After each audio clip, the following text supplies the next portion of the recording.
तो चैप्टर 8 में आपका स्वागत है। और आज हम बात करने वाले हैं कि जब राजू मार खा लेता है रेलवे स्टेशन पे एंड उसके हाथ से दुकान भी चली जाती है, अब उसको रेलवे स्टेशन के आसपास भी कोई आने नहीं देगा क्योंकि सबने उसको मारपीट करते हुए देख लिया है। और अगर वो रेलवे स्टेशन के आसपास जाएगा तो सीधे पुलिस भी उसे छोड़ेगी नहीं। तो अब उसके हाथ से उसकी दुकान भी छूट गई। रेलवे राजू का नाम पुकारने वाले आएंगे लेकिन रेलवे राजू उनको मिलेगा नहीं क्योंकि राजू अब रेलवे स्टेशन के अंदर नहीं आ सकता। ऐसा कोई वारंट नहीं निकला है लेकिन वो जाएगा भी नहीं। अब वैसे वो जाना भी नहीं चाहेगा क्योंकि अब उसके साथ रोजी है। तो और चैप्टर 8 की शुरुआत करते हैं।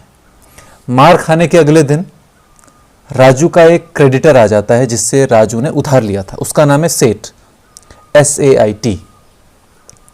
तो राजू का कुछ बकाया है 8,000 रुपये और वो उन 8,000 रुपयों को लेने आता है और वो अंदर देखता है कि नाच गाना चल रहा है, रोजी नाच रही है, उसके घुंघरूओं की आवाज़ चल रही है और राजू उसके डांस को देख रहा है। तो मिलते हैं और राजू बड़े जोवियल मूड में है क्योंकि वो रोजी के आने के बाद एकदम खुश है। और सेठ जिसके पैसे बकाया हैं वो बड़ा नाराज़ है। वो चाह रहा है कि उसके पैसे मिल जाएं। तो थोड़ा आगे पीछे की बात करते हो तो डायरेक्टली बोल देता है कि मेरे इतने पैसे हैं, तुम्हें लौटाने पड़ेंगे। वो कहते हैं मैं लौटा दूंगा। अब वो हंस भी रहा है। वो कहता है मैं लौटा दूंगा। तो सेठ को ऐसा लगता है कि ये शायद मेरी बातों को सीरियसली नहीं ले रहा है। तो वो नाराज़ होकर के निकल जाता है। और यहाँ पर नोवेल में पता चलता है कि राजू कह रहा है कि यार जब से रोज़ी मेरे साथ आई है उसको कोई आउटसाइड वर्ल्ड का कोई ध्यान नहीं है। उसके लिए आउटसाइड वर्ल्ड एग्जिस्ट ही नहीं करता है। तो ठीक है भाई, लेकिन आउटसाइड वर्ल्ड के लिए तो राजू एग्जिस्ट करता है। तो ठीक, तो जो सेठ है 10 दिन बाद उसने कोर्ट में घसीट के ले गया। उसने उसके खिलाफ मुकदमा कर दिया कि ये मेरे पैसे लौटा नहीं रहा है और ये सिविल केस में ना जाए। तो इसे क्रिमिनलाइज करने के लिए राजू का जो क्रेडिटर है सेठ, उसने ये भी बोल दिया कि इसने मुझे मारने की धमकी दी है, जबकि ऐसा कुछ हुआ नहीं था। वो इसलिए उसने ऐसा किया था क्योंकि सिविल के मामले लंबे चलते हैं लेकिन क्रिमिनल जो ऑफेंसेस होते हैं, मामले होते हैं, उनको जल्दी निपटारा करना होता है। तो उसने उसको क्रिमिनलाइज करने के लिए ये बोल दिया कि इसने मुझे मारने की धमकी दी। तो अब वो क्या करता है कि उसके पैसे लौटाने के लिए कुछ ना कुछ सोचता रहता है, लेकिन वो डीप डाउन उसके पैसे लौटाना नहीं चाहता है। वो गफूर के पास जाता है और गफूर के पास जाकर के कहता है कि मैं रोजी का उसका डांस करियर लॉन्च करता हूं। मैं उसे ऐसे एज ए डांसर पूरी दुनिया के सामने पेश करना चाहता हूं। लेकिन गफूर कहाँ सुनने वाला था। वो कहता है कि राजू से 500 रुपये मांगता है। तो गफूर कहता है कि अगर मेरे पास 500 रुपये मेरे पास होते तो मैं अपनी गाड़ी में नए टायर नहीं डलवाता, अपने लिए कुछ अच्छा नहीं करता। और देख भाई, पैसे तो मैं तुझे दे नहीं सकता लेकिन एक सलाह ज़रूर देता हूँ कि इस रोज़ी को अपनी लाइफ से हटा दे। तेरी लाइफ और नीचे गिरती जा रही है। तो वैसे भी बहुत कुछ लुटा जा चुका है, तू बहुत कुछ खो चुका है, अब और नहीं खोया जा सकता। तू उस लड़की को छोड़ दे, जाने दे। दोनों को गुस्सा आ जाता है, दोनों के बीच कहासुनी हो जाती है और गफूर छोड़ देता है उसको। गफूर और राजू की दोस्ती खत्म। यहाँ पर अब हम देखते हैं कि जैसे प्रोग्रेशन चलता जा रहा है। पहले गाड़ी छूटी, फिर नौकरी छूटी, फिर रेलवे स्टेशन की दुकान छूटी, अब दोस्त भी छूट गया। बहुत सारी चीज़ें छूट गई हैं इस आदमी की। इसके बाद राजू एक लॉयर को हायर करता है अपने केस को आगे बढ़ाने के लिए, ख़त्म करने के लिए नहीं, आगे बढ़ाने के लिए। तो वो अपने लॉयर को 5 रुपये दे देता है। उसको कहता भी कि 5 रुपये वाला लॉयर है मेरा। तो वो पहली हियरिंग में राजू का जो केस है उसको अगली डेट के लिए एडजर्न करवा देता है। जिस काम के लिए लॉयर को रखा गया था उस काम के लिए वो काम कर देता है। लेकिन यहां पर उसकी प्रॉब्लम्स फिनिश नहीं होती हैं। राजू का एक मामा है, उसकी माँ का भाई। उसकी माँ और उसके मामा के बीच बातें होती रहती थी पत्रों के द्वारा, पोस्ट कार्ड्स के द्वारा। तो उसकी माँ ने चिट्ठी लिख के बोल दिया होगा कि एक लड़की आई है बिना शादी की, किसी उसका हस्बैंड कहीं और रहता है और राजू उसको लेके आया है, तो वगैरह वगैरह बता दिया होगा। तो अपनी बहन की ये बातें सुनकर के वो उस लड़की को भगाने के लिए आ गया है। अब हम देखते हैं कि आगे क्या होता है। अंकल जैसे ही आता है उसको उसके कॉलर से पकड़ लेता है। अब बोलता है कि भाई क्या कर रहा है भाई तू, हैं, और ये सब क्या चल रहा है यहाँ पे। और उसके बाद वो राजू छुड़वा देता है खुद को और अंदर जाता है, और अब उसको नज़रअंदाज करते वक्त रोज़ी को थोड़ा समझाता है और कहता है कि तुम डांस करो और हम अपनी प्रैक्टिस करेंगे। और इतने पे ही नहीं रुकता है उसका मामा, वो कहता है, वो वर्बली अटैक करने लग जाता है रोज़ी को, और राजू को भी कहता है कि देखो भाई, इसीलिए पाला था हम इसके पिताजी ने इसे कि किसी डांसिंग गर्ल का ये कुत्ता बन जाए, उसके पीछे दुम हिलाने लग जाए। एंड रोज़ी को कहता है कि जाए यहाँ से, जहाँ से वो बिलोंग करती है, ना वो यहाँ की रिश्तेदार है, ना इस फैमिली का हिस्सा है, ना वो इस घर से ताल्लुकात रखती है, ना वो हमारी जात की है, तो निकल जाए यहाँ से और वहीं चले जाए जहाँ उसका पति है। राजू को गुस्सा आ जाता है, राजू थोड़ा हमला कर देता है, उसके मामा के हाथ में जो कप होता है उधर गिर जाता है, एंड उसको बोलता है कि निकल जाओ यहाँ से, मामा को बोलता है। बीच में मदर आ जाती है। मदर रोज़ी को डांटती है कि ये सब तुम्हारी वजह से हो रहा है, ये सब का सब तुम्हारी वजह से हो रहा है, जिस दिन से तुम इस घर में आई हो मेरा सुख चैन चला गया है। वो बेचारी रोज़ी रोने लग जाती है। अब बात यहाँ तक पहुँच गई है कि अंकल कहता है कि तुम्हारे लिए ट्रेन का टिकट है रोज़ी, तुम मेरे साथ चलने के लिए तैयार हो जाओ, अपना बैग पैक करो। राजू कहता मैं तो नहीं आने दूंगा इस रोज़ी को कहीं।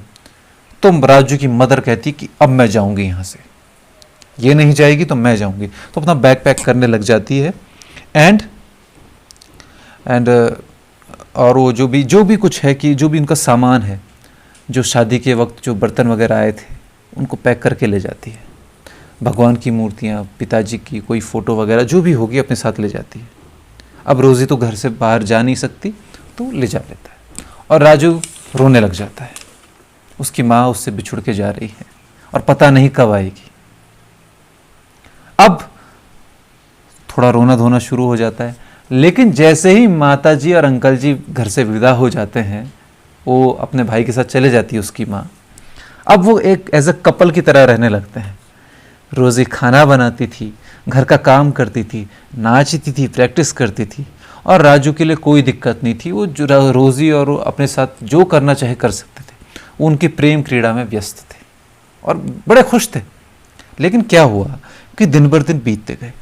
रोज़ी ने कह दिया कि अब मुझे परफॉर्मेंस करने जाना है, मैंने घर में बहुत प्रैक्टिस कर ली है, नाउ आई मस्ट परफॉर्म।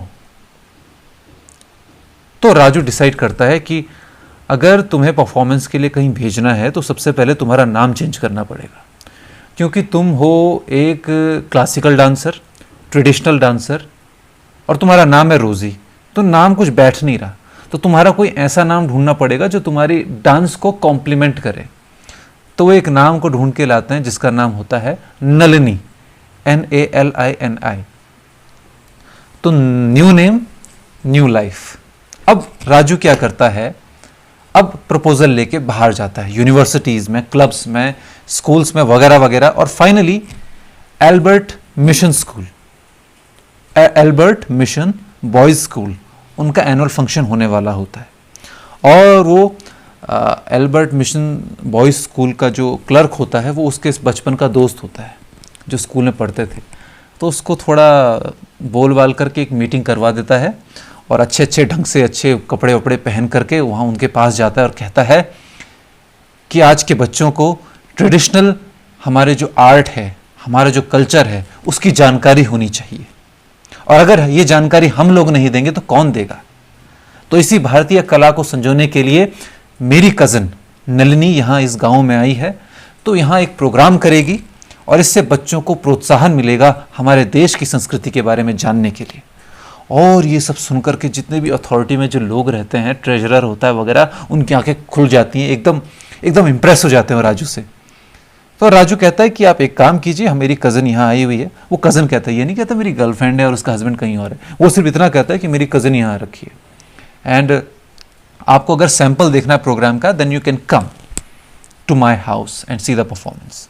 तो ठीक है, तो वो राज़ी हो जाते हैं कि हम तुम्हारे घर आएंगे परफॉर्मेंस देखने। तो आगे क्या होता है कि जिस दिन स्कूल के अथॉरिटी वाले एक दो लोग राजू के घर आने वाले होते हैं, तो नलिनी क्या करती है, नलिनी या रोज़ी, तो अब मैं नलिनी ही कहूँगा, ठीक है, क्योंकि नाम चेंज हो चुका है, तो मैं रोज़ी को नलिनी ही कहूँगा। तो नलिनी सब कुछ काम वाम मतलब जो भी गंदगी वगैरह है उसको साफ वाफ करके, कहीं पे चादर फटी है तो अच्छी चादर फटो लगा देनी, कहीं पर गंदा है तो उसको कवर कर देना, नई मैट को फोल्ड करके फेंक देना और अचानक से अच्छी वाली मैट बिछा देना। तो ये सब करके एक अच्छा सा प्रेजेंटेबल हाउस हो जाता है। वो दोनों आते हैं स्कूल से देखने और नलिनी आती है अपना शो पेश करने। हालांकि नलिनी ये नहीं करती कि मैं आपका इंतज़ार कर रही हूँ, आप मुझे चांस दे दो। वो एकदम एक एटीट्यूड शो करती है कि मेरे पास खजाना है डांस का और मेरे लिए ऐसे वैसे नहीं हो सकता कि तुमने 5 मिनट के लिए बुलाया और 5 मिनट के लिए नाची। ये एक मेरे लिए पूजा के समान है और इसमें तो कई से ज़्यादा देर तो इसको बिल्डअप करने में ही लग जाता है, तो आप मुझे कितना समय देंगे। और स्कूल वालों को लगता है अरे वाह ये तो बहुत बड़ी डांसर है, तो कहते जी जी हम आपको 1-1.5 घंटा देंगे, इंटरवल के बाद हम आपका ही शो कराएंगे। और इंटरवल से पहले वो फालतू मतलब वो नाच गाना कराएंगे और उसके बाद तो सिर्फ आपका ही शो होगा। एंड नलिनी खुश हो जाती है। एंड नलिनी ये भी कहती है कि मुझे साज बाज की भी ज़रूरत होगी, ऑर्केस्ट्रा की भी ज़रूरत होगी। तो कहते वो भी मिल जाएगा आपको, कोई दिक्कत नहीं। और राजू और नलिनी का काम बन जाता है। और हम अगले चैप्टर में देखेंगे कि किस तरह से परफॉर्मेंस करते हैं और किस तरह से रोज़ी यानी नलिनी हिट हो जाती है और किस तरह से उनकी निकल पड़ती है। तो I hope you like this audio, and I'll see you in the next audio of chapter 9, the novel guide, and thank you so much for listening.